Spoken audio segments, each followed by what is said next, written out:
छात्रों, आपका स्वागत है एवीएम डिग्री कॉलेज के यूट्यूब चैनल पर।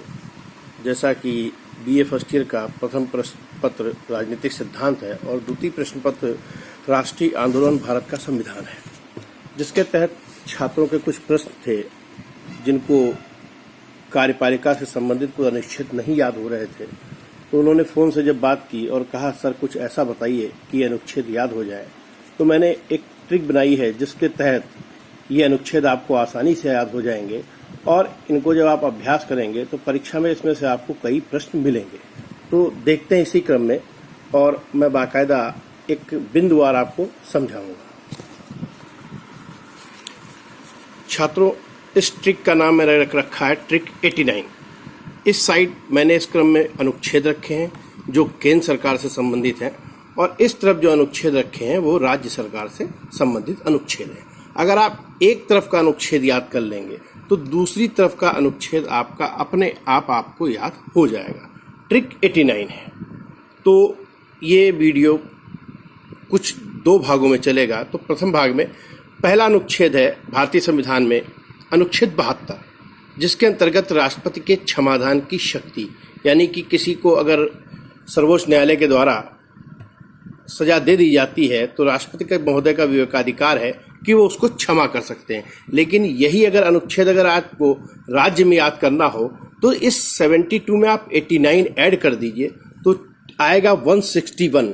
तो राज्य सरकार के तहत अनुच्छेद 161 ये कहता है कि राज्यपाल की क्षमादान की शक्ति इसमें निहित है। इसी प्रकार अनुच्छेद 73, जिसमें संघ की कार्यपालिका शक्ति के विस्तार का वर्णन किया गया है, अगर इसमें हम 89 ऐड कर देते हैं तो बनता है अनुच्छेद 162, जिसमें राज्य की कार्यपालिका शक्ति का विस्तार का वर्णन किया गया है। इसी क्रम में अनुच्छेद 74, जिसमें कहा गया है कि राष्ट्रपति की सहायता और सलाह हेतु एक मंत्रिपरिषद होगी। अगर इसमें 74 में 89 ऐड कर दें तो आता है 163। तो अनुच्छेद 163 क्या कहता है? राज्य में राज्यपाल की सहायता और सलाह के लिए एक मंत्रिपरिषद होगी। इसी क्रम में आगे बढ़ते हैं।